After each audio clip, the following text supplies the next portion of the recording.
Hey everybody, it's Romania Black, and I couldn't wait. Sorry! I'm so sorry! I don't usually record this far ahead for Kuroko's basketball, but no, after those 3 episodes, I'm going on a trip, I'm like, nope. I technically, to be ready to go on my trip, I need to go ahead and record this week, next week, and technically the week after that. But I don't know if I'll get there, but I at least need to record this week and possibly next week and the week after that ahead of schedule. So I know that's like half the season, but this trip that I'm going on is really long, so I am kind of recording ahead. But I also can't wait because this episode is so amazing to start us off with. Oh my gosh, what?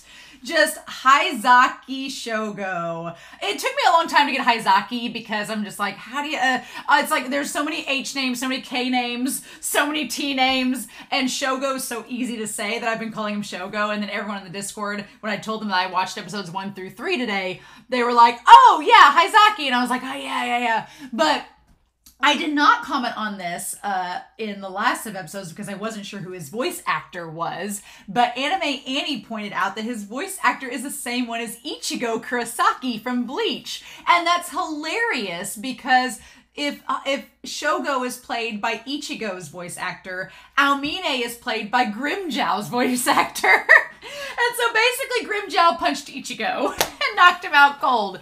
That's amazing. I need to go back and listen now to Haizaki again, but I'm sure we'll hear him in this episode if there's a recap for episode 4 that we're going to hear him. And so that would be amazing. But man, Kuroko's basketball does not play. They came here to work it. And they're like, hi, season 3. You know the rules. Maybe. You know how this game is played. Maybe. And so now we're going to introduce you to new characters. It's the semifinals after this last game.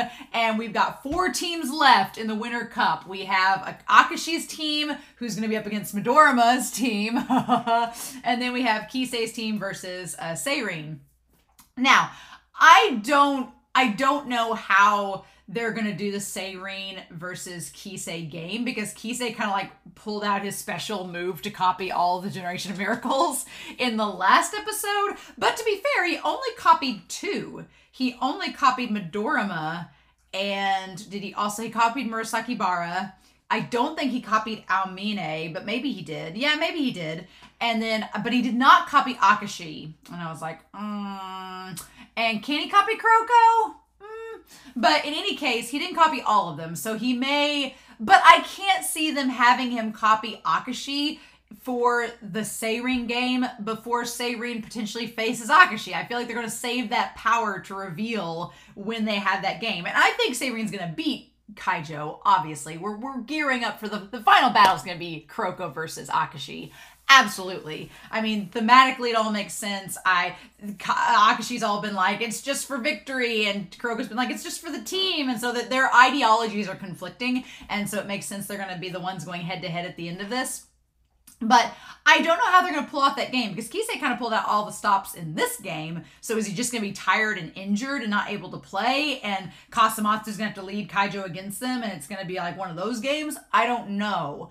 But I'm more interested in seeing Midorima versus Akashi because their relationship seems like there was so much like sexual tension in the last episode at the end of season 2. I was like, ooh, what we got here? And they were former captain and vice captain. Like all the goodies are aligning, right? Even though I ship Midorima and Takao far more than I could ever ship Akashi and Midorima, but I don't know that dynamic very well. It's intriguing. So yeah, I'm very curious, but yeah, so we're going to be watching episodes 4, 5, and 6, 54, 55, and 56 of Kuroko's basketball. I could not wait. I was super excited. I poured myself a glass of decaf because as excited as I get for this series, this girl does not need caffeine. I'm going to be hyped up enough on this series alone. Extra stimulants are not needed. But I'm really, really excited. It's insane to think that we will be so quickly through this series, but it's just been like a big flash. It's been like a candle in the wind. And I've really, really enjoyed it. So what can we say, right? Kuroko's basketball. It's been such a fun ride, right? I mean, I'll be excited to talk about it whenever we're done with the entire series, but that is still a long ways away because we have audio dramas, we have a movie, we have bloopers, specials, all that jazz. So I'm not sad yet. When I get to the movie, I'll probably be getting sad because then that'll be the end of everything. But we've got a long ways to go before then, so we'll see, right? We'll see. But y'all, I'm super excited. I hope you all are too. I wanted to give a special shout out before we begin to our philanthropy tier over on Patreon. I have 3 tiers on Patreon. There is the first tier that's just Discord and poll access. Second tier is getting your videos a week early along with Discord and poll access. And then the final tier is all the perks below along with getting your name mentioned in these videos, as well as if there is a tie, y'all are breaking it. So, because I don't want that responsibility. So that's your job. And so right now, we have these lovely philanthropy patrons that I'm very, very excited about. So the philanthropy tier patrons for this video are Edgar, Dana, Tyrone, Kenny, Nameless Monster, as well as Anime Annie, Truck, Shimoyama, Arjo, Be Happy, and Translucent Men. Thank you all so much for dedicating your time and your monetary contributions to help me do the things that I love to do, which is talk about these anime, fangirl, ship, and just provide much needed discussion about this series because it is a series worthy of discussion. Absolutely. So I really appreciate it. All of my love. I'm really excited about it. So yeah, let's get down to it, shall we? I've talked enough, but we are going to start episode 54, 55, 56, 4, 5, and 6 of Kuroko's Basketball Season 3. And we're going to do that here in 3, 2, 1. And let's do this, y'all.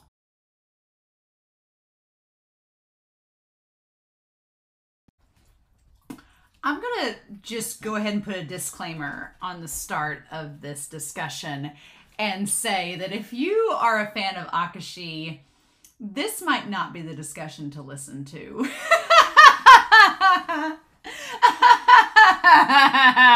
Because, yeah, no, my first impression of Akashi was not that great. It's not gotten better. At all. I don't like Akashi at all. I hate him. He's just so full of himself. My orders are absolute. I'm like, oh God. I can't. I cannot. And I'm going to basically be just probably tearing him apart in this entire discussion because the fudge, like that whole Stockholm Syndrome speech he gave to his team members where he was like, I'll gouge out my eyes. Why aren't you doing better? Oh, guys, I love you, though. I know you won't hurt me. What the fuck is that? Like, no, I don't drop F-bombs a lot, but this guy, he was pissing me off this whole set. I was like, I cannot wait for Kuroko and Kagami to beat the shit out of him. And I know they're probably not going to. They may not even win. But they may not even win the game. But I want his little smug Napoleon self to get a reality check for 5 seconds because he was pissing me off this whole set. So I'm going to calm down. And I know some people in the comments, I don't want spoilers. I don't want hints. I don't want hints about his tragic backstory. I don't care. I'm like, I don't want to hear it right now because I just know the comments are like, well, you'll find out all about Akashi and you'll change your tune. I don't know if I will. I don't know if I will, right? And I don't want to razz on him too horribly. Like, my impression of him right now is he is at the way bottom of my Generation of Miracles list. Like, I don't like characters like Akashi, though. He's meant to be the cool character. Like, oh, what a badass. Look how cool he is. He makes people fall down. He's like that doll, though, like I said in the reaction, that he's like, you pull the cord and he has 3 phrases. My orders are absolute. No one can look down on me. I'll gouge my eyes out. Like, I just don't like characters like him because right now he's so one note. And he has not a lot of depth to him. Like, he's just, and I know, again, people in the comments are going to be like, you're going to find out a plethora about Akashi and his tragic backstory and how he's, you know, always had this horrible, you know, pressure against him, blah, blah, blah. There is a difference, though, right? Because you can have pressure against you and not be a dick. Like, right? And just, like, He's that kid that nobody really wants to play with because he's really, really bad. But like the teachers make you play with him, and then he always has to make up the rules and be in charge. I'm like, he's a control freak for sure. I want to tear his character apart and break it down, but I also want to keep myself calm. I've never really had this negative visceral reaction to a character in a series in a long time. I was visibly getting, I'm sure I was angry every time he was on screen, but I was like internally just getting pissed off the more I watched him. I was like, I can't stand this character. And it's just, and maybe it's because I kind of know people in real life that are like him, that have kind of had everything like, just here you go. And it's just like, ugh. But there's a way to be like tactful and graceful about it. And then there's just, I don't know. Here's my thing. I guess I need to try to break down, why do I not like him so much? What is it about his character that I don't like? And maybe that will be, maybe I need to break it down that way and be like, why don't I like his character? And give him a fair shake. So I've gotten that bad. I needed to rant for a hot second. I had to get that energy out of me because I was so pissed off by the end of this set. I was like, we just watched like Midorima and Takao and them like go through this really inspirational, like beautiful journey about, and we've watched Shintaro, we've watched Midorima develop as a character this entire series. It's been beautiful. I've loved how we've seen him go from the beginning to where he's at now. His trust in Takao, we're not teammates, is beautiful. The whole thing with Otsuba and Miyaji, pineapple guy whose name, through thanks to the audio drama that was translated for me, I now know his name. But yeah, I think my biggest problem right now with Akashi is we only have seen one side of him, and the side we've seen of him isn't good. It's very villainous, it's very antagonistic, it's very creepy, it's just very OP, and we'll talk about his ability that's just like a hacks of all hacks. And it's just very one note. And it's just kind of like, okay, so you like being in charge and you've never lost. Good for you, I guess. And so it's one of those things, like he's like a, oh, what is it? It's like a Cinderella fantasy, right? Everybody wants to be, it's like a superhero fantasy. People want to be like, have a superpower and be invincible. He's like the embodiment of that, I guess, in some regards. But it comes across, I don't know, is it boring? Is his character boring? Because it's so one note. I feel like I need to just like deconstruct his character of why I don't like him. So we're going to do that. We're going to spend this episode talking in the session. I took lots of notes. I mean, these are just the first 2 episodes. I didn't take notes in the last 2, but like I said, if anybody mentions Akashi or tries to explain his character in the comments, if anybody tries to explain Akashi's characters in the comments and be like, well, just you wait, I'm going to ignore your entire comment. So please don't give yourself carpal tunnel trying to give me your essay on Akashi. I have been wrong in the past. I have been wrong in the past, and I will be the first to admit it. I have been wrong in the past. So there may come a time in this season when I am able to fully appreciate Akashi's character and what it is, but it is not this episode set. So if you are an Akashi diehard fan, you love him more than life itself, you might want to skip out on this discussion before we go any further. You've probably not made it through this part. Actually, you've probably disliked my video and moved on, and that's fine. But yeah, so I'm going to try to give him a fair shake now that I've gotten that out of my system. I'll try to give him a fair shake. But I am going to say this in the comments down below. It's cool if we talk about Akashi in the context of this episode set. If you want to talk about him in the context of this episode set and only this episode set and all we've seen before, cool. But if you try to tell me any stuff that's going to happen later on, I am not only just going to ignore your comment, but I'm going to ignore your future comments as well because I won't have it. I'm not being spoiled. No. We'll cross that bridge when we get to it. And if I'm wrong, I'm wrong. But let's break it down. I feel like there's a reason I don't like his character. And I want to be logical. I want to be fair. I want to be reasonable and sensible about this. So now that I've calmed down a little bit, I've never had a character get on my nerves this much and make me feel so mad as him. And it's funny because I've heard people be like, he's my favorite. And I'm like, I guess, okay? just like, because he looks cool, his voice acting actor I love. I love his voice actor. His voice actor's voice is Levi off Attack on Titan. He voices Sonata in Ace of the Diamond. His voice actor voices some of my favorite characters in other shows, but he like took the ultimate heel turn here, and I'm like, okay, all right. So let's break this down. I'm gonna say also first and foremost, number 5. Come on, show. Come on, season 3. You're giving us this mystery character. It was painfully obvious in this episode set that number 5 is the mystery character. He's Mayuzumi, C. Mayuzumi, and he is the power forward, and he is mysteriously kept in the shadows this entire episode set. Like they are reserving him for a shock and reveal. And my theory is that in the ED there are pictures of Kuroko with someone that he went to elementary school with, right? Somebody he went to school with. My prediction is that the silver-haired guy, he did a reverse Shogo, and he dyed his hair silver, he bleached it, and now he's on the team, and that's why Kuroko hasn't recognized him, because he looks so different. But he's gonna recognize him when they play him in the game. That's my prediction, and the whole thing about Akashi being like, well, I'm the one that discovered your powers, you're gonna understand that soon. Okay, I have a feeling that's gonna have something to do with him as well, because they're keeping him under wraps in these episodes for a reason. There's gonna be a reveal with him later, and he doesn't do anything, and they intentionally keep the camera off of him, so he's mysterious. But we have Akashi, who's a point guard. Makes sense. The tall dude with the green eyes who looks like, I kept saying he looked like a shoujo character, but it hit me at the end of the episode what Mabuchi is his name. And Mabuchi, what he looks like is, if you've ever read any like 90s BL, he looks like a 90s BL like main lead. Like he's one part of the couple in a 90s BL. He just like the way his eyes are drawn and his lips are kind of fuller. I don't know. He just has that like kind of suave, like handsome charm to him, but he's kind of like slimy. So it's kind of interesting. I like it. He's like a hotter version of Hanamiya, kind of. Right? And then we have Kotaru Hayama, the cat boy. I like him. I like Hayama. He's fun.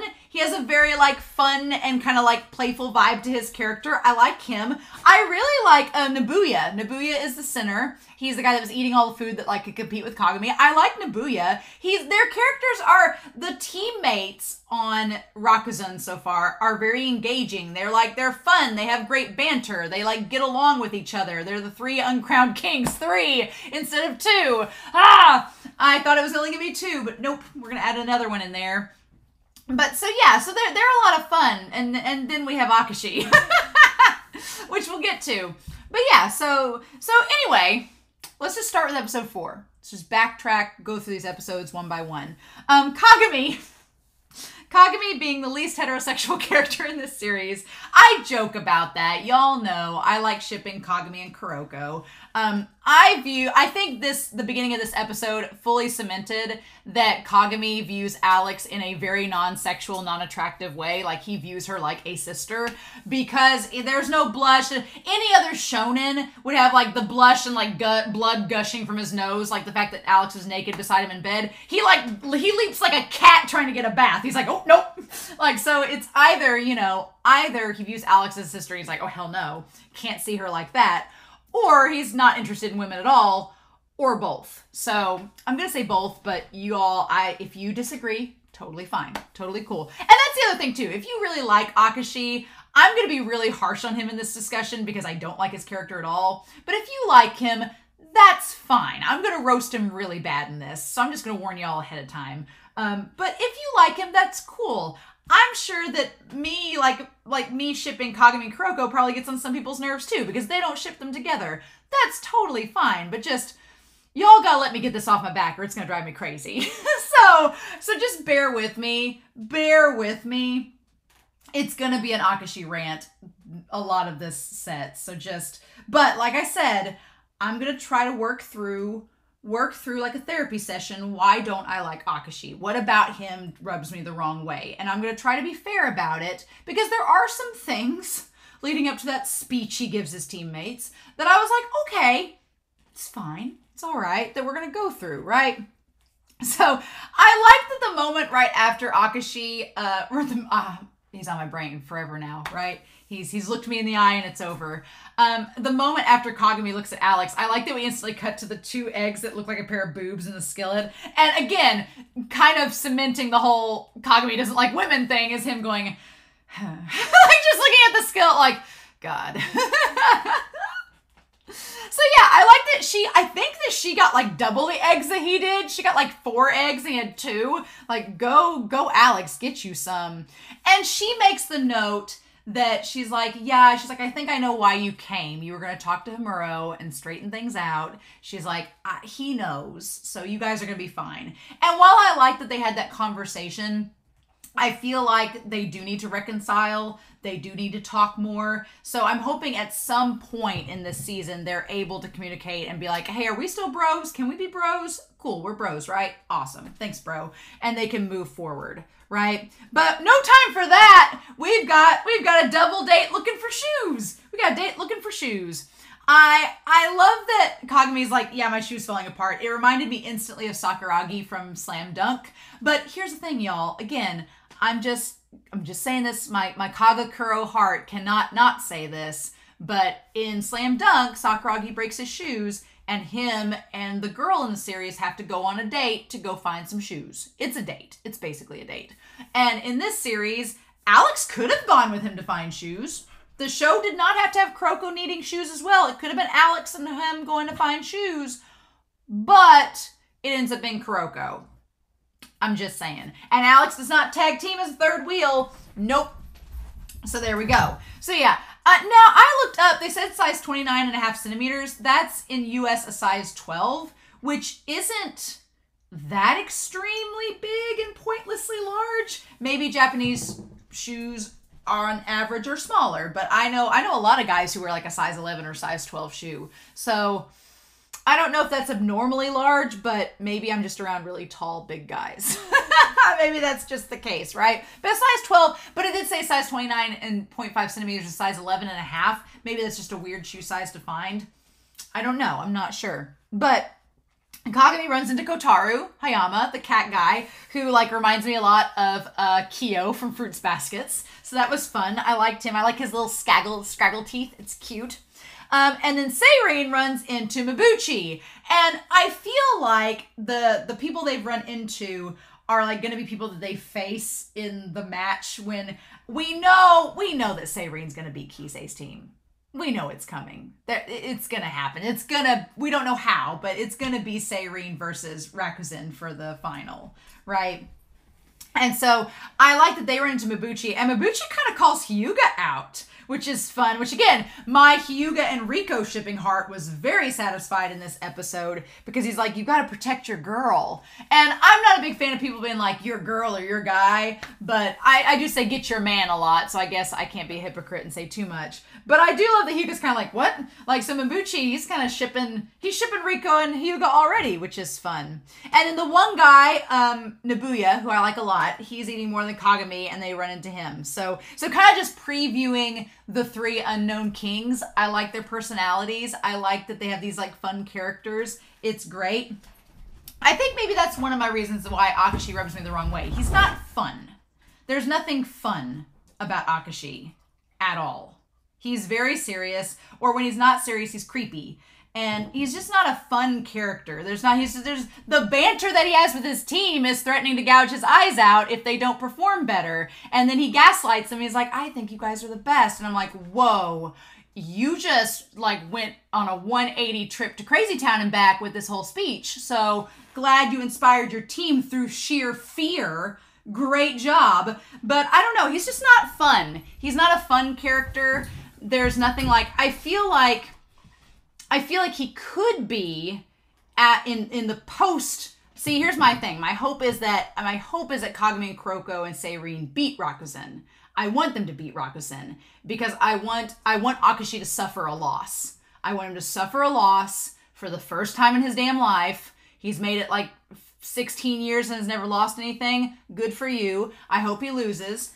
And so then he can join the club and become a human again, right? He's like the Tin Man. He needs a heart. That's the thing too. I don't feel like Akashi has any heart to him. That's the thing too. He's not fun and he doesn't have a heart. There's no soul to him at all. It's just, and the eyes are supposed to be windows to the soul, and they're just like blank and creepy and empty when you stare at him. So I just don't get that soul vibe with him that I get with others. And I'm hoping that just like how Kuroko brought the light into Amine's eyes and helped him after he got defeated, I hope they can defeat Akashi. And I hope Akashi can gain a personality that is better than the one he has. And maybe people that really like his character have seen the entire show and he gets to that point and it's like, okay, cool. I don't want to know because that's a spoiler, but maybe that's the case because I can see Akashi maybe being kind of like Midorima where he takes things way too seriously and that's the joke. That's why he's funny is because he's like, well, I can't lose. He needs vulnerability. That's a thing too. He's not fun. He doesn't have much of a heart. And at this point in this episode set, and he's not vulnerable. Like it's hard to relate to somebody when they don't show that vulnerability. And we just don't see that with Akashi. He's just like, I'm the best. I'm absolute. You all bow down, bitches. And it's like, that's cool and badass, but it's one note. And about the fifth time you do it, it's like, cool, we've seen this song and dance. What else have you got to give me, Akashi? Where's your heart? Where's your soul? We see your passion. You want to win. Great. Where's your vulnerability? Where is the human inside? Because I'm seeing a robot. So it's frustrating for me to like him because of how he is at this point in the season. And again, I am ready to be proven wrong. I'm ready to see character development with Akashi. I'm ready for Kuroko and Kagami to push him to his limits and then drag out what he's actually about. Give me his hopeless backstory, blah, blah, blah. I'm ready for it. But right now, I'm just pissed at him. Is where I'm at, but let's get back on track. I could rant all day about him, but we're going to get back on track. So anyway, they finally decide, Kuroko's like, oh, I know somebody who could probably help us get those shoes. Momoe can help us get those shoes. And so Momoe, and of course, Almine shows up as well, right? And they show up at the park. And of course, Almine and Kagami have the same size of shoes. That's just, add that to the Kagami and Almine, add that to the Almine and Kagami, like similarities. Add that to it because it's great. But I love that it ties back to the audio drama. Because in the audio drama, Almine and Momoe were going to go get shoes. And he picked up 2 pairs of shoes in the same size, but they were different colors.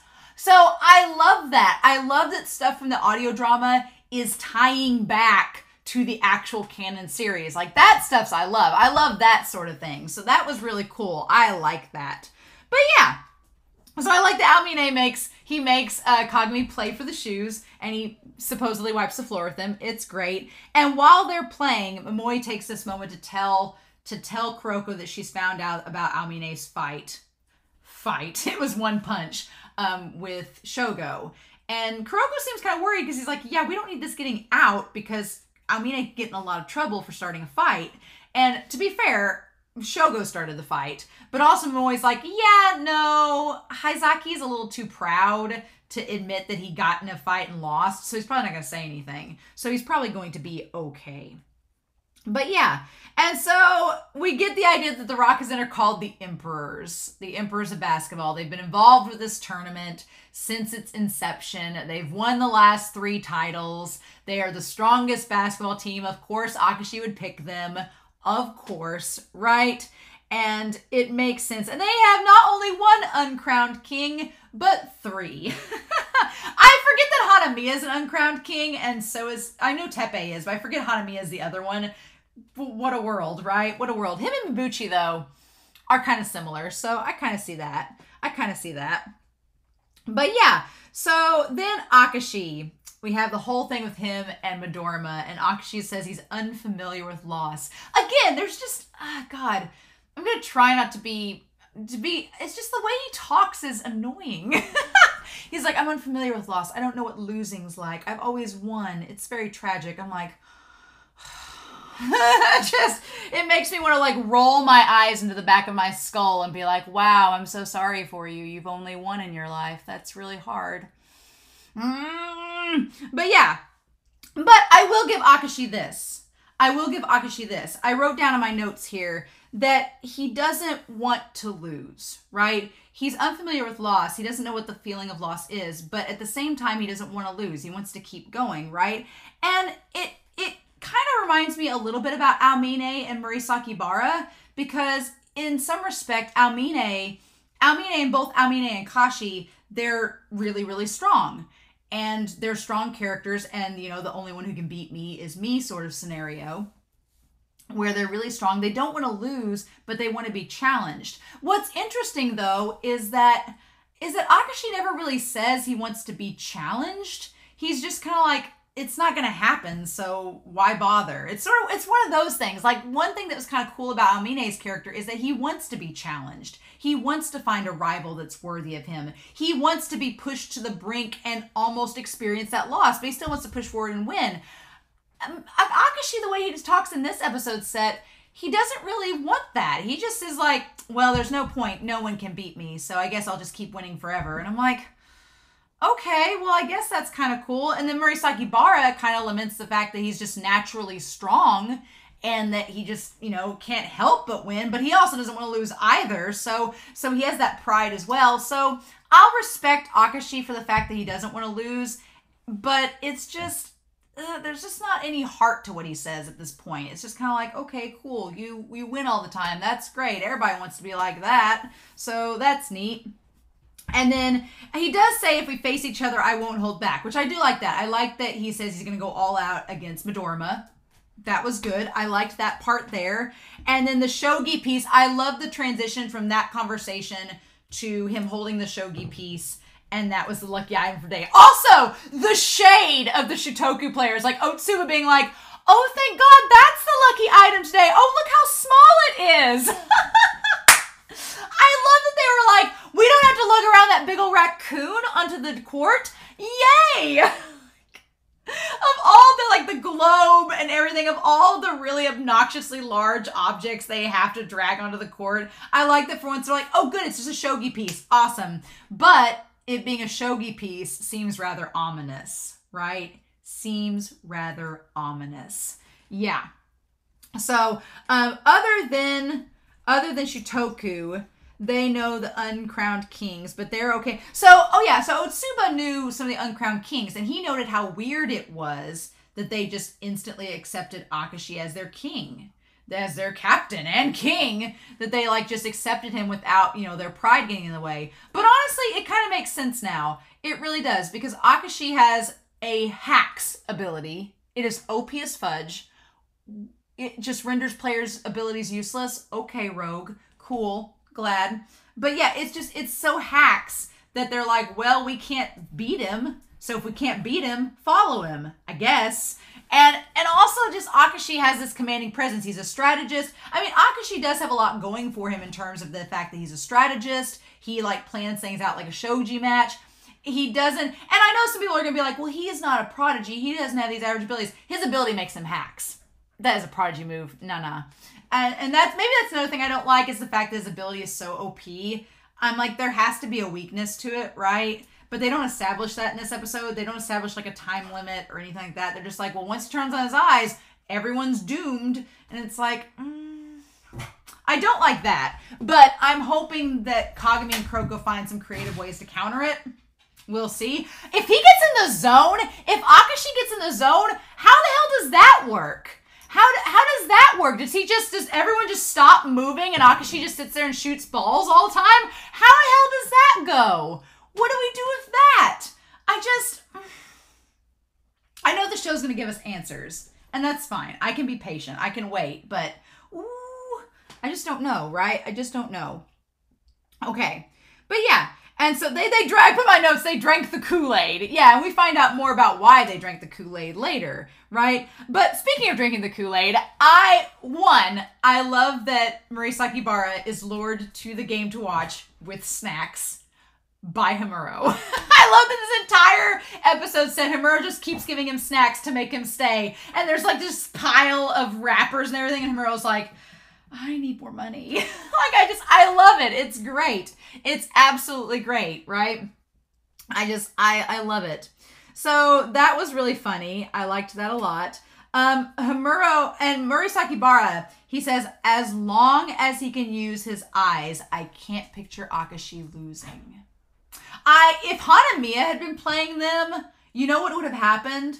If Hanamiya and Kurosaki were playing Rakuzen in the first round, Hanamiya would just elbowed Akashi in the eyes. He would have just elbowed him in the eyes and been like, oh, so if you use your eyes, we fail. Okay. I just knocked him in the eyes and that was it, right? And then he would have gotten a technical foul, been out of the game. They probably still would have lost, but did I want to see that happen? I'm trying to be nice. I'm trying to be fair. I'm trying. But yeah, so, and then shogi, it's just, yeah, the lines that he says, he's like, well, shogi is the same as basketball, which, yes, it is. You can argue that every sport is similar to one another, that every sport is similar to one another in terms of them being involving strategy, involving playing your hand right, involving making the right moves. Like yeah. And maybe that's another thing I don't like is that his lines are kind of uninspired. It's like, shogi's the same as basketball. My orders are absolute. No one can look down upon me. Rip the cord on the doll over again, so it says the same thing over and over again. Like, it's just not inspired. And like Midorima has an amazing like line in here about falling and not getting up, and like there's heart and passion and emotion in it, and Akashi just like tosses his hair and says the same thing. And I'm sure some people are like, that's so badass, but I'm like, it's so ugh. I don't know, it doesn't do it for me at all. I'm just kind of like, okay. So Midorima says he'll teach him loss, which that line's really cheesy too. Not the best Midorima line, but he makes up for it later. And in the first quarter, they're tied 16-16, which I'm glad they were kind of on even foot, right? And Takao notes on Akashi that he doesn't really, here's the thing, without his eyes, he's not that special at all. Like, Takao kind of notes, he's like, without his hacks ability, he's pretty average. And that's kind of it, right? Maybe he isn't. Maybe he was indeed holding back. And we find out later that, okay, I'll take myself back on that. I'm a little bit wrong on that because Takao does say later on in the third episode that he was playing the whole time to lure them into the spider web, into the trap. He was playing one way to make them think a certain way and then reveals who he really is. But I don't think even in that circumstance, like, I know Akashi works out, I know he practices, I'm sure he practices hard because his team does, but he's not like a super, super special player, right? Or doesn't come across that way. So I almost feel like it's almost kind of OP in a hacks that he has this ability that makes him like so much better than everybody else. And it's like, but if you didn't have that, what would you do? So, and maybe we'll find that out. But yeah, so he does a strategy like shogi. I like Kotaro. Kotaro has his dribbling ability, which I really like. The coach at this point on Rakuzen, the coach is like, oh, Akashi, you can figure out the strategies. You do good. Cool. Which is kind of boring because I want the coach. The coaches have been integral throughout this entire series. The coaches have been like very important in terms of helping the players like strategize and working with the team and interacting with them. Even Yosen's coach, who doesn't do a whole lot, she still had like moments where she, engaged in the team and like, she hit Murasaki with the bamboo stick. This coach is just like, okay, Akashi, you got it? Great, cool. I'm going to go stand in the corner and not do much. I'm just like, ah. And, Riko, she's the coach for Seirine, so that's a different story there. And then that's when Midorima says he's not used his eye yet, which is Hack's power. And so I think the first time that Kotaro's kind of like, having fun with it and not being as serious. And then Akashi says, if you're not going to play, I'm going to sub you out. I didn't mind that part. That part of Akashi being a captain, I didn't mind. Because, yeah, he was fully in the right saying that to Kotaro, being like, hey, we're playing a game. Don't underestimate your opponents. Do your best, right? Don't just be willy-nilly and thinking you can just goof off. That's how we'll lose. I was fine with that speech. I will give Akashi full credit. Like, that was a good thing to say to Kotaro to get him in the game. Respect to that. I will give him respect to that, right? That was a good line. And I liked that. And then Akashi reminds me a lot of Kuroko a little bit at the end of episode 4 when he's like, I don't need anything, I don't need to worry about anybody but myself. Like, he's like, I know my team's good. My team's going to back me up.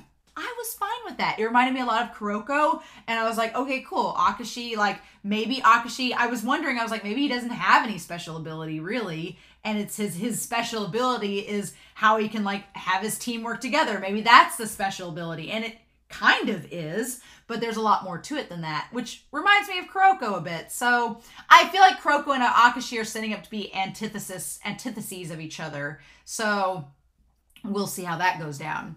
Then we have episode 5, which, but this line here, Akashi's like, because I win, I'm always right. Maybe another reason I don't like him is because my education is in rhetoric. And in rhetoric, I realize I'm wearing a Star Wars Empire shirt. I realize that Akashi is basically Emperor Palpatine. And so I was like, it is not lost on me. I picked the right shirt to wear for this reaction. But I guess again, the dealing in absolutes, like my education background irks me with that, because I tell my students all the time, I'm like, don't deal in absolutes. Don't say that things will always be this way. You're just setting yourself up for failure. Don't do that, because there will be an exception to the rule, right? There can be, and most likely will be, an exception to the rule, right? So when he says, and also that's such a logical fallacy when he says, because I win, I'm always right. I'm sorry, but sometimes people that win things are not right. It's just, the teacher in me, I guess, is cringing at that. I'm like, oh, that's a cringe phrase. I don't like that at all, because it's not true. And it comes across as arrogant and just so full of yourself, right? And I know that arrogance might not be the best word, because I can just see in the comments somebody being like, well, Akashi has the talent to back it up, so it's not arrogance, it's confidence. And I'm like, well, it's still being full of yourself and not accurate. So I'm just like, just because you win doesn't mean you're right. I mean, that would be like saying, oh, well, Hanamiya's team won, so the way that they won was right, when we, the audience, know that's not the case. So I'm like, Akashi just thinks he's more special than everyone else. And I'm like, what is his astrological sign? Do we know? Can this be looked up without being spoiled? Can I just know? Okay, I just need to know. Okay, December 20th. So is he a Capricorn? Is he? He doesn't seem like, really? Is he? Or is he a Sagittarius? Is he an Archer or is he a Capricorn? I feel like he's on the cusp. Weird. Okay, whatever. But yeah, so, okay. So then, Miyaji, okay. Getting away from Akashi for a moment. Let me cool off some more. Miyaji, we finally get some backstory on him. And it's cool. I like the fact that he's the third year. I like that Shitoku is this representation of hard work and effort. And with Rakuzen, it's kind of like, oh, this is an elite team. We're the best of the best. We're the Kamadai of, but I don't know, even Kamamedai, even them had more heart, I feel like, and they had more like flaws and development as characters. Again, we're only at the beginning of the season. I'm sure there's gonna be more development come out. I don't want to get ahead of the horse, but I liked Miyaji's development and finding out that he comes across as the really strict upperclassman. We actually see his personality in full force in this episode set, which is really great because, you know, up until this point, he's always been the pineapple guy, right? Doing pineapple drug deals during the end credits. And so I like that we get to know his character more in this, and we get to see that he's such a hard worker, and Otsuba's a hard worker, and Shitoku, they devote themselves to be indomitable. And I love that. I love that so much. And the fact that Miyaji is attentive. I loved seeing Midorima in his very first set of episodes meeting Takao and meeting the others, and the fact that Miyaji was paying attention to what Midorima said about the lucky items even before Takao was, and got him the Miyu Miyu fan. And Midorima's face, I'm like, that's the moment that Midorima decided this was his team. Whether he wanted to admit it or not, whether he was ready to admit it or not, that moment that Miyaji gave him that fan, that's the moment he decided that Shitoku was the team for him and that those were his teammates. I was so moved. I love it that he actually paid attention and did something for him because they're teammates. I don't think Akashi would do that. Don't think he would have done that.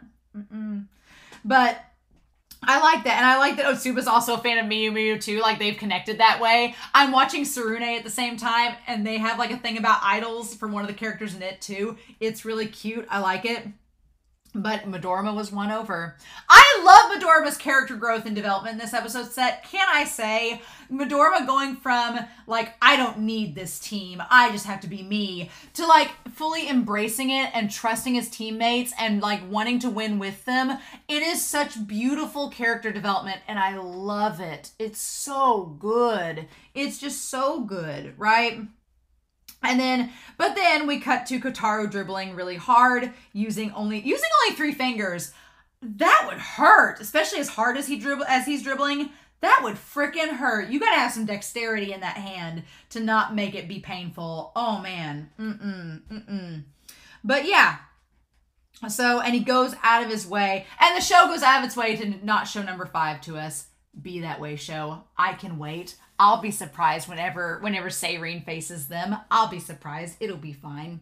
So Rakuzen, I didn't like how Rakuzen made fun of Miyaji and the others for being average. Like, dudes, you don't have to do that. Like, that was kind of low. And it made Midorima defending Takao and Miyaji and like smacking that ball away. Oh, that was so good. And Midorima just standing up for his team, being like, don't you insult me or my teammates. It's like, I loved it. I loved it so much. And Miyaji getting to dunk. I love our pineapple boy getting his moment to shine. So then Akashi says he's going to take on Midorima with the Emperor's Eye, right? Gonna do that. Himuro keeps the snacks coming to Murisakibara. And then Kisei seeing Midorima and Midorima telling him that he hasn't used the eye yet. And Kisei being like, shit, things are about to get bad. And then Kuroko and Kagami meeting Akashi. Kuroko's polite to everyone. Like, Kuroko's like, domo, and like, just like is polite. Like, Amine-kun, like, he's very polite and straightforward. I like that Kuroko is not fazed by Akashi, but he's just like treats him like anybody else. Like, Kuroko is our cinnamon bun, treats everybody like anybody else. I don't blame Kagami for being like kind of sketch around Akashi, because again, Akashi like lunged at his face with a pair of scissors. But in the moment of the reaction, I was like, shit, I hate that Akashi like made Kagami sit down. And then when he was like, lower your head, I was like, get bent. I hate you. At that point, I was so mad. I was like, you leave Kagami alone. But I am, in hindsight, glad that Kagami had this happen to him now, before the game, so that Kagami knows what Akashi is capable of. So I feel like Kagami is one of those people that bounces back from things really well. And I feel like it's good that Kagami is getting this now, so if he's having issues, he can process them and get them out of the way before the game starts. And by the time the game starts, I feel like Kagami is constantly going to look down on Akashi, and I want him to. I want him to look down on Akashi, even if Akashi makes him fall over 1,000 times. I want him to get back up and be like, no, little short man, I'm going to keep looking down on you because you're being a jerk. So get over it. Like, just, I don't know. I really hope so. I hope Kagami can just be like, look, no. Like, to him, right? And even Akashi says, he's like, only those who serve me are allowed to look me in the eye. Okay, Downton Abbey, what are we doing? Why are people serving you? You're not. Why are you? Here's my problem, too. Just going through my list, all my problems with Akashi. Here we go, number 75. No, but honestly, I'm like, it's gonna be hard for me to sympathize with him later when he has his little sob story and he's playing a violin in the ED, so he's gonna have some sad story about pressure and everything. And I get it. I've grew up my whole life being pressured to make good grades and be the top of my class and everything else. I get it. But I wasn't an asshole, you know? I didn't tell people to bow down to me because, I have a feeling he's going to be like, well, it was the only way to do it. And I'm like, no, it wasn't. You could have been a nice person, you know, be somebody. Here's the thing, like, this whole series, Akashi's not been around anybody because I don't think anybody wants to hang out with Akashi because he's that person. He's that person. Nobody wants to hang around with somebody that thinks they're better than everybody and acts that way. Nobody wants to be around them. Midorima's the only person that's kind of close to that, but even he's more relatable. He was just, being nice in his own way. But that whole line about only those who serve me, I'm like, it's going to make me hard to sympathize with him later because of that, because when he was like, well, I was actually only wanting a friend. And I'm like, well, you don't say things like only those who worship me get to be my friend. That's not going to make you friends. Like, no, like trying to get people to like you out of fear is not the way to go. He's just kind of socially awkward. And but yeah, that whole line there. And then and you can kind of see whenever it does the zoom in on the eye, you can see him grabbing Kagami's shoulder. Like he lulls Kagami in with the stare and then he pushes him down with the arm. Like the one thing I do give the show credit for is all of the things that Akashi does with his power, as hacks and OP as it is that they do give it an explanation. They do explain the ankle break move. I've actually seen ankle breaks happen in games before. They do happen. They're not easy to make happen all the time, but they do happen. But it's just the fact that it seems so effortless and that the players don't catch on. I guess the supernatural element of it is that he can will it to happen on his own and predict the future. I guess that's the part that's kind of supernatural. Like being able to make the ankle breaks and being able to see moves and have really good reflexes. That stuff is all explained in the episode set and it makes sense. But the fact that it keeps working over and over again and nobody because Kuroko, his misdirection fades off after a while. I'm wondering if Akashi's power with his eyes will fade off after a while too. And that's why he didn't use it until the second half. He was feeling things out, laying his trap, and then he pulled it off in the second half. Maybe it does have a time limit. Maybe people can stand, because Midorima started to stand up to it as well. As the game went on, Midorima started to get back to his feet and stop. So maybe it's like Kuroko as well, in that it does have a limit, in that if you're under the eye's influence too much, you'll start to get used to it and you can kind of push through. Maybe that's what Kagami and them will end up doing in the end. I don't know. Ever since somebody told me that in the manga they were originally supposed to be twin brothers, which maybe this should not have been told to me, because all I've been able to think about is okay, if the mangaka originally wanted them to be twin brothers, then their powers would be similar but different. So, and maybe that's not the case, we'll find out, but that's been on my brain ever since finding that out. So, yes. So, going back to this, and it gives that whole thing about Kuroko that Akashi discovered his power, whatever that means, and we'll find out more later with that. But Murasaki Bara says that Akashi can control, he basically can understand and kind of figure out other people's abilities, but his big power is he makes things, offense and defense, powerless. People cannot use their abilities. Which means that Kagami may not be able to jump, and Kuroko can't use his misdirection. So that is a very big problem. And how we're going to overcome that, the power of love. I'm all for it. I'm all for it. Power of love with Kagakuro. Maybe that'll overcome it. Who knows? We'll see. But yeah, what have I got on here? I have the cool something and I don't know. Oh yeah. Oh, the cool ability. You see the colors and everything. You see the colors of his eyes and everything goes in black and white. The ability looks cool. I'm going to say that. Akashi's ability is very cool looking. It's super hacks. It's very OP, but it's fine. I think it's okay. So, but then his eye makes things powerless. Akashi is not fast, but he can predict movements and see the future. As long as he has his eyes, you can't beat him. So I'm unless, what if he gets hit in the eye during a game? Will that take it out? What if a ball accidentally smacked him in the eye? I don't know. I don't know how that's going to work. But yeah, but there's when he says my orders are absolute, that whole jazz. And he does the ankle break, which, he does it several times, but yeah, and just uses that fake out. And then Miyaji and Otsuba, he uses the ankle break on them. And then it was cool. I will give Akashi one cool point, because when he bounced the ball over their heads as he was talking, that part was cool. I'll give him that. But the speech and stuff was just bleh. And then Akashi cannot be beaten as long as he's using his eyes. And so it's 71-51 at the end of episode 5. And I like that Takao and Midorima, they have this moment where it seems like they're gonna give up, and then I love that Miyaji and Otsuba smack him. I love Midorima's cute little face when he got smacked. He was like, oh, like, someone smacked me in the head and Miyaji's like, quit it, Bacchus. We're not giving up yet. Come on. Like, they have the fighting spirit, right? I love that about it. And then they pop up. I love the third years in the shadows of Takao and Midorima. I was digging the sexual tension between Midorima and Akashi before this match, but that ship, get out of here. Midorima and Takao are an OTP. They're my jam, this episode said. I was all for them. I love that little shot of them like crisscrossing as the episode ends. It's great. I love it. So yeah. So let's go to episode 6, shall we? Let's go to this episode and check it out. But yeah, again, it's very cool, very 90s.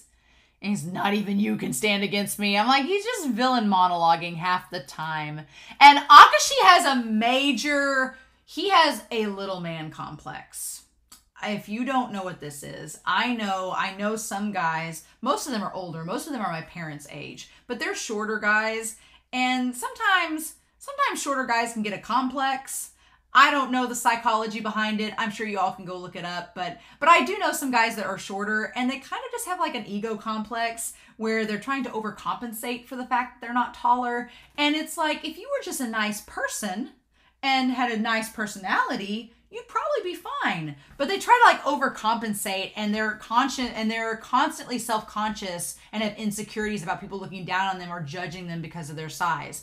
And if that's the case with Akashi, that would be a great moment of vulnerability. That Akashi, like Murasaki Bara, we talk about the comparisons. Murasaki Bara feels kind of self-conscious about his size, and so he translates that into basketball. If Akashi was self-conscious about his size and that he's a short guy, that would be fine. Like say that. But instead it comes across as, I don't want people to think less of me or look down upon me. And I'm like, well, we need something else. Come on, give us something else. And I'm sure it's going to come. We're going to have those moments. But right now, it's just like, it just needs something else, right? Just needs something else. And so, yeah, so the game keeps going on. And I like that Kuroko's like, no, Midorima and them, they haven't given up. They've got something they want to try. The 3-point in the air was beautiful. I was like, hell yes. Midorima pull. And that is like the ultimate trust between him and Takao. Mr. We're not friends. Like, I love that. I love the ultimate trust between Midorima and Takao. I love it. I love that they're such teammates. They have this bond to the point where he knows Takao is going to be there. They really are Shitoku's version of Kuroko and Kagami. They really are. And maybe that's why I love them so much, is because I love Kagami and Kuroko. So maybe I love Takao and Midorima because they're like the version of that, right? That's so cool. I love it so much.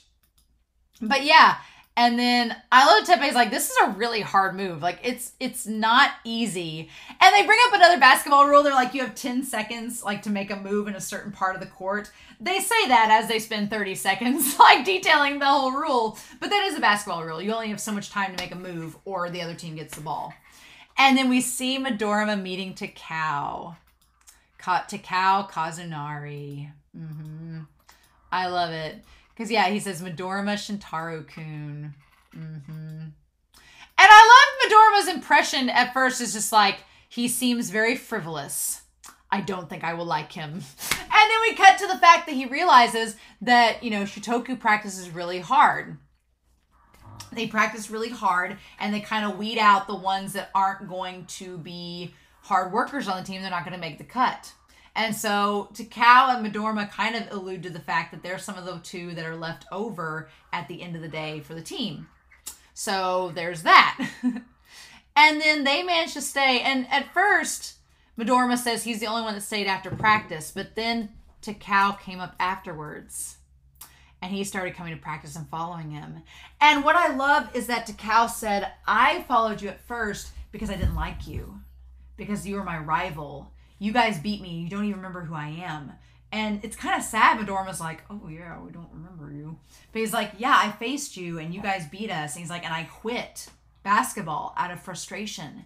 And then when I went to high school, I decided I would be on the team with I would like start up again. And he's like, who would have thought I'd be on the team with my biggest rival? But they became friends. So it's such a very cool, like, little additional layer to the dynamic.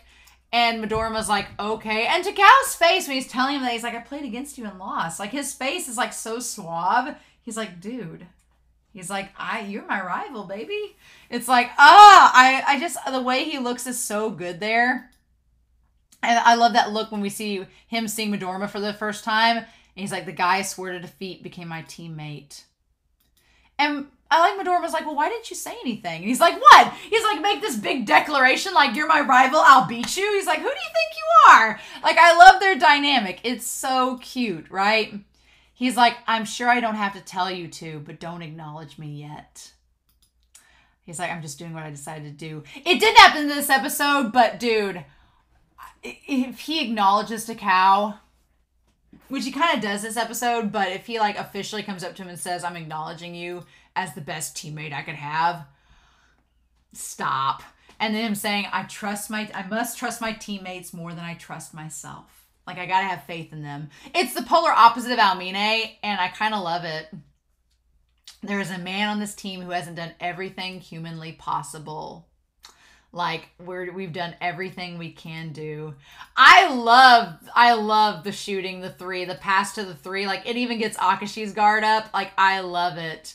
He'd never take that shot unless he might. I like the Kisei. Kisei's like our breaker down of everything here. And he's like, no, Midorima is only shooting when he's confident. And he trusted Takao completely that he would follow through to make that shot. Like, God, I love it.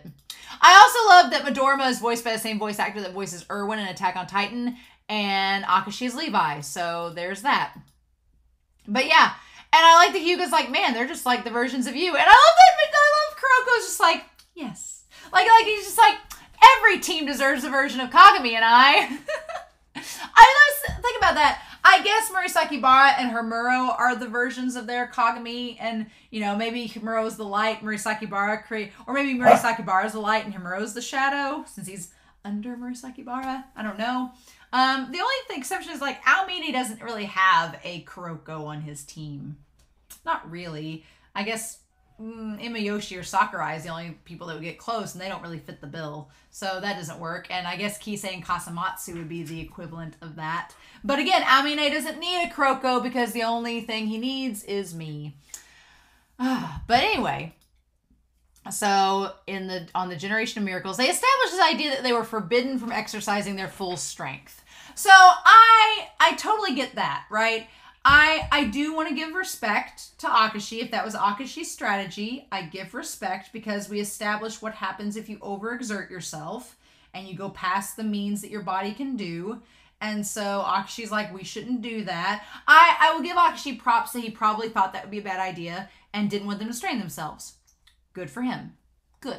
I can respect that because we've seen what happens when they do go all out, right? It's not great.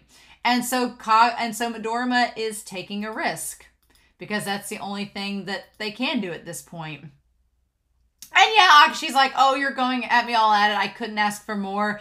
But he makes Midorima fall and tells him to move and does his little secret chant phrase. But God, the moment Midorima says more, I need to get up, and gets up and jumps in front of him and screams Akashi and moves past his king's eye. Oh, yeah. So it can be done. The power of love can transfer through if you just believe in your teammates enough, and the power of the Nakama can beat Akashi. We just got to channel it to its fullest extent. It is possible to do so, but Akashi is good enough that he passes the ball and is able to make it work, right? They do the full court press. It's great. And then he goes there. And the thing about it is, okay, let's talk about the basket. I will give them to you. Meaning the whole title of this is I will give you my eyes. I will give you these points. There's a lot of ways you can interpret that line. But he gives them the point, right? Which is such a bitch move. That is like the height of that is like practically arrogance. That's just like, I'm going to give them the points. And the way that he, like, can we just break down this speech? Can we just break down this speech? Can we? Let's do that. Okay. So he gives them 2 extra points, like they're pity points, right? Like he's feeling sorry for them. Like he's feeling sorry for them, but it's also for his team to see. And they're like, Akashi, and he's like, when did I say you could let your guard down? I'm like, you could have phrased that like a better captain, but okay. He's like, the game isn't over yet. He's like, did you relax after we established a large lead? And they all look terrified of him. I can tell because you were reeling after they scored just a few baskets in a row. I'm like, to me, there's a difference between inspiring your team and just motivating out of fear. And motivating out of fear in the long run, in real life, is not effective. If you're going to do it in sports anime world, maybe it is. It clearly is working for Rakuzen because they're undefeated. Clearly working for them, good for them. But in the real world, it's not as applicable and it's not as successful. And some of the things he says here, I'm like, they're very contradictory in their tone. And it's just like, if he had just stuck with this line here about how you guys let your guard, I mean, because I get what he's saying. He's like, you guys let your guard down. Like, you let your guard down. You thought you could relax because you had the lead. And now that they're catching up, you're freaking out. Which, that's what he's saying. And I respect that part of it. I'm like, okay, you didn't have to give the team other points to make it statement there. But Akashi, he's just like, if the game were closer, you wouldn't have disgraced yourself this way. I'm like, dude, that's awful. Okay. All right, I guess. He's like, we should lose the gap. I'm like, well, you didn't have to make the basket, but okay. And they're all just, and at first when he was like, cool your heads, I'm like, okay, that speech was a bit harsh. It's a bit extreme. Effective, probably. So good for you. Glad you worked. Wouldn't have gone about it the same way, but that's cool. That's fine. That's cool. That's fine. Because, like, I'm a coach. I know that shit don't work in real life. Like, I would have people quitting the team being like, nope, not going to deal with this crazy lady. No. And so they're all like, okay. And then he says, but if we lose, you can blame me all you want. And that part, I was like, okay, good. Akashi's taking responsibility. Great. He's like, if we lose, you can blame me for the loss. We will have lost because of that shot I just took. I respect that. That's fine. Like, if he just kept going. Like, it kept going and getting crazier and creepier. And I was like, you just needed to have stopped 10 sentences ago and we would have been fine. Like, this part here, he's like, we would have lost because of the shot I took. He's like, I'll accept full responsibility. But then he says he's going to quit the team. And I'm like, why are you threatening your team with your own self-harm to get them motivated? Why does that have to be the thing to kick them into gear? Why? Because, yeah, he's like, I'll accept full responsibility for the loss. I'm like, cool, good for you. Go, captain. But then he says, I'm going to accept full responsibility and quit the team. And they're all like, what? And he's like, to pay for my crime, I will gouge my eyes out and give them to you. What? So, I mean, I understand what he's getting at. He's like, if we lose, it's my fault as the captain. I'm the strategist. I'm the one in charge of all the plays. If we lose, even though it is gaslighting, because he's like, even though it's your fault for slacking off, even though it's your fault for relaxing and for not doing the best you could and for not taking them seriously, it's my fault because I'm the captain and I should take full responsibility and I'll just quit the team. That's like some passive aggressive stuff that I don't like. He's like, I'll just quit the team and then you won't have to worry about it. You know what? Even more than that, I'll not only quit the team, I'll take scissors and gouge my eyes out and give them to you and hurt myself because that's how much you've hurt this team. What the fudge? like, why would you say that? Like, that's so creepy and weird. And they're all like, oh, okay. And Kagami's like, what the fudge is up with this guy? And he's totally serious. Nope. Okay, we do get the team players on this. We have Takao as the point guard. Small forward is Miyaji. Shooting guard is Midoriya. Power forward is Kimura. And Otsubo is the center. Yeah. Okay. But yeah, and that even isn't the part that really gets me. He's like, I'll gouge out my eyes and give them to you. And it's like, okay, Well, that's creepy as hell. Why would you do that? Please don't. And they're like, what are you talking about, Akashi? They're like, you don't need to do that. Like, you don't need to do that. And he's like, it's only if we lose. If we win, there's no problem.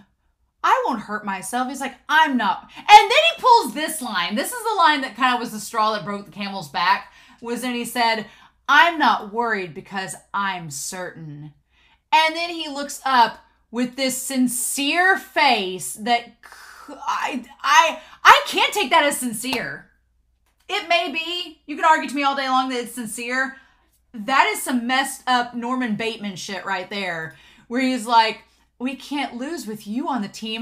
Did I just miss something? Am I taking crazy pills? Because he went through 3 different tones. He went through 3 different tones right there and then. He went through, you guys were lazy asses who let the guard down. You slipped up and thought we were doing great. You relaxed and now we're paying for it. Get your asses out. Get your head out of your asses and get in gear. You have that tone. Then you have, oh, well, maybe if you can't do anything, I'll just take responsibility and gouge my eyes out. And then, we can't lose if you guys, the power of Nakama, we're all on the same team together. They are conflicting ideologies. They are just, no. They're, in the words of Forgetting Sarah Marshall, they are conflicting ideologies. They are utter bullshit. And I can't take him seriously. No! It's like he just gaslights them throughout this whole thing. And they're like, okay, Captain. Like, you can't, it's just like, that's like abusive almost. It is. It's like an abusive parent that slaps a child and been like, well, if you were just a better kid, I love you though. That's why I'm doing this. Like, that's how it comes across. Yes. That it comes across like an abusive partner that's just like, they slap you and then they're like, well, if you were just better, it's my fault. It's me.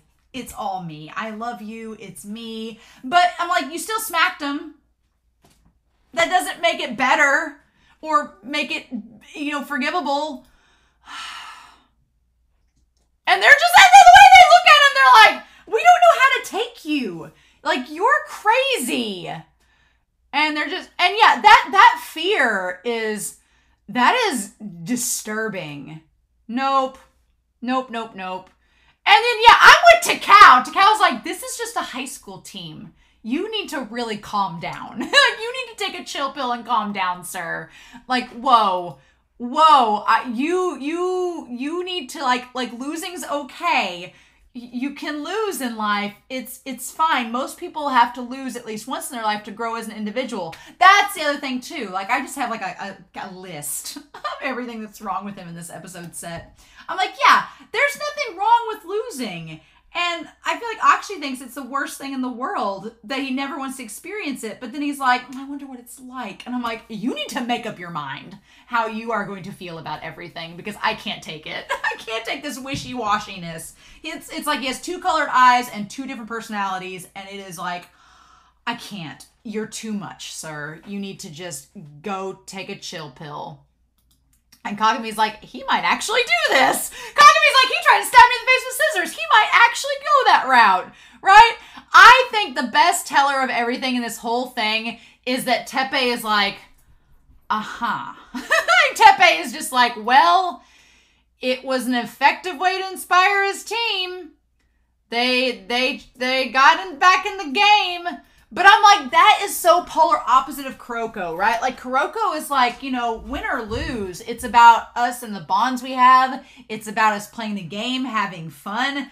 There was nothing fun about that speech. That speech wasn't like, come on, guys, let's do this. We'll win. We'll fight stuff. It was just, it was a heck of a lot of things.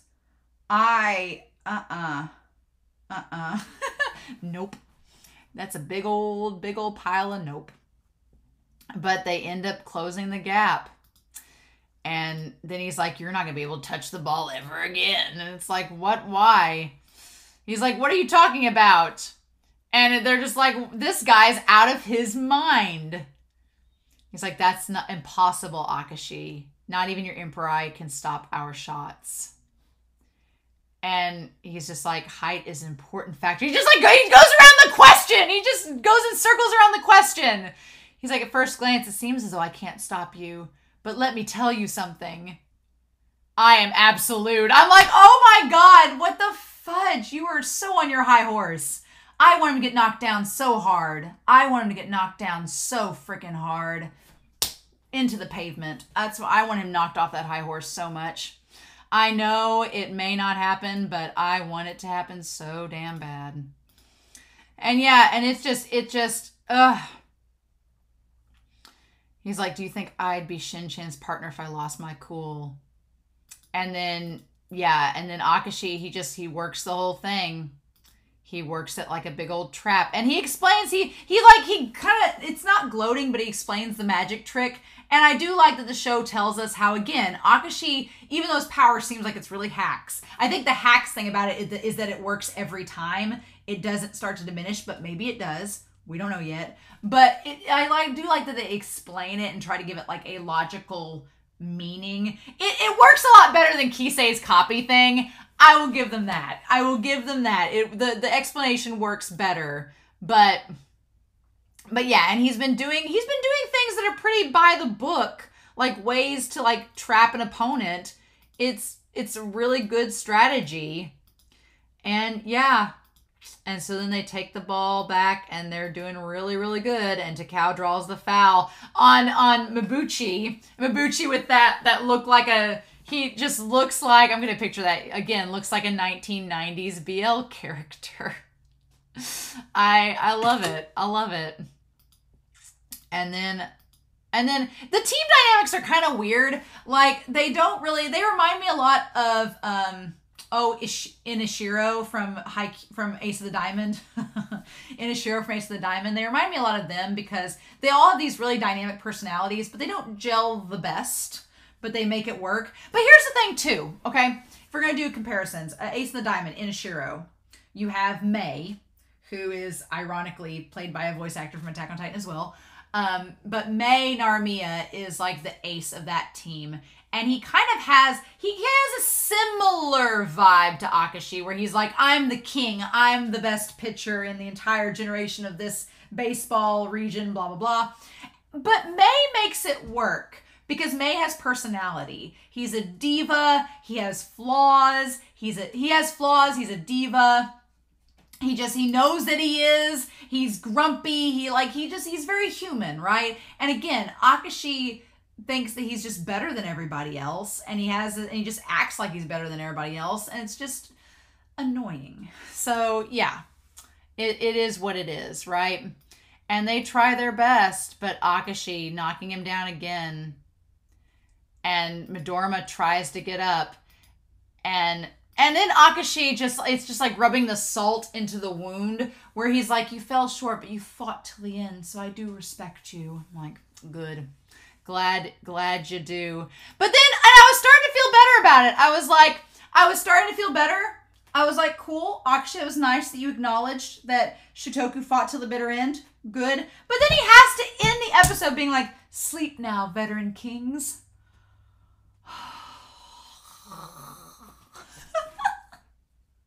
I hate him. In a sports anime, I've never hated a character like I hate Akashi. I can't stand him. I want him brought down so hard. I want him pummeled into the ground. I want him to get knocked down by something. He just elicits some kind of like deep emotion deep within me that I'm like, I didn't know was possible. Again, show, I'm ready for you to prove me wrong. I'm ready for you to make me like his character, but at this point, I don't know if you can. Throw down the gauntlet, show. I'm ready. Let's go. But I am sad that Shutoku is lost. I am sad. I am. And it looks like now we're going to have Kaijo versus Seirin. I think Seirin's going to win, but I'm excited for that game. We need a palate cleanser, though. We needed a palate cleanser after this. I realize now, at first when I started this and realized it was going to be Shutoku versus Rakuzen, I was like, why are we having them face first? I figured it would be, Kaijo versus Kisei right off the bat, and then we'd go into that. No, they knew that we, the audience, needed a palate cleanser after this set of episodes. We needed a break from Akashi before we go back to him. Oh my God. So, like I said, I don't want to hear in the comments how he's actually a nice guy. You just got to get to know him. I don't drink Kool-Aid. So, I want to find out on my own through these episodes, and maybe, just maybe, I will like his character more as we go. Maybe once he loses in the final episodes of the season, hopefully, he will come down off his high horse and start having a personality and being a better person. We'll see. We'll see. Right? Almine had this whole big mentality, and losing to Kuroko and them helped him. The losing to Kuroko is a great solver of a lot of problems. So once you lose to Kuroko, things get a lot better. So I don't know. But I'm very sorry if this was a very negative, hateful discussion. I'm sorry if I was not my usual I'm very excited. I'm very chipper and excited about the episodes to come. But I am sorry if this was a lot more mean-spirited than usual. But I was so viscerally mad by the end of this episode set that I had to vent. And y'all were the only ones I can vent to, because my brother is not watching Kuroko's basketball. I can't vent to him. It has to be you all. So I'm sorry if you're an Akashi fan and you've stuck around this long. Bless you. I'm sorry I've like roasted your king. But maybe eventually I'll find the Kool-Aid flavor that works for me and join your cult. But it is not today. So... although we did get some amazing moments with Midorima, with Takao. We got some amazing backstory. We got some good Kagami and Kuroko moments. Like this was a great episode set, but I had to get that off my chest. And now I feel a lot better. So before we end this, I do want to talk about the end credit scenes and the end cards. So the end credit scenes, there are end credits, which is a lot of fun. I'm very glad. I'm glad we've got those in this. The end credits are, if I can find the image of it, the end credit scenes are really cute. There is one that is Midorima getting off his cart. It looks like they're passing out the posters that were made in the last episode set. It's really cool because Kasamatsu and Kagane are helping Midorima to pass it out. I like Midorima's like little Argyle sweater vest. It's really super cute. And then we have, I really like this one. This one where they're all making the cakes and the desserts and snacks to pass out.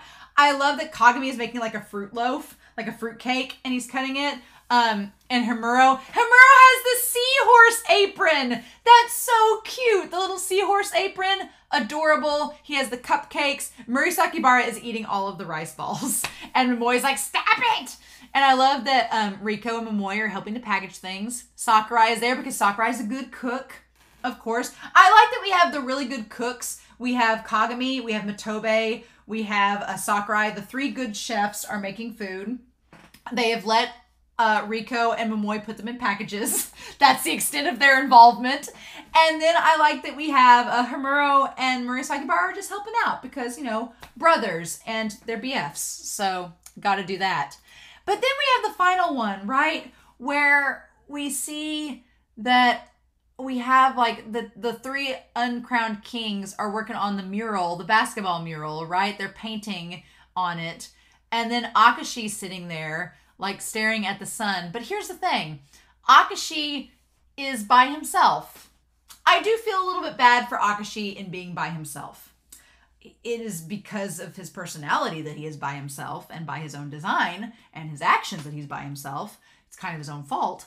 But I am sad that he's by himself. I hope that by the time, hopefully, Kagami and Kuroko beat him, he'll be able to join the group and he will be a better person. He just needs to get knocked down a peg. He's been on that high horse for a long time. He rides horses and he's been on that high horse for way too long. He needs to get knocked down. That just needs to happen. And then we have our end cards. I like this one of Kagami and Aomine. I like it. Looks like Kagami's making some breakfast. And Aomine's like, give me food. Like, I love it. It's really cute. I like that one. I really like the second one, which is Miyaji and Hotaru. I like Hotaru. I like that he's eating the pineapple and Miyagi's like, that's mine. It's really cute. I actually have the exact same blazer that Miyagi's wearing. So as soon as I saw the end card, I was like, well, I have that outfit. I could cosplay as Miyaji if I ever wanted to. I could do that. And then, I'm sorry, y'all. The last one's the best one. The rainbow dots. Takao and Midorima taking the selfie. Midorima is letting Takao get him in a headlock and take a selfie. What more do we want, right? What more do we want? So, also want to make note, Akashi was not in any of those end cards because the animators were like, nope, we did enough of him. And that's all we needed. So, I hope you all enjoyed this episode set. Again, sorry, I will try my best to be in better spirits next week with episodes 7, 8, and 9. So in the meantime, I hope you all have a wonderful week. Please stay safe, take care, and yes, I will be back very soon with more Kuroko's basketball.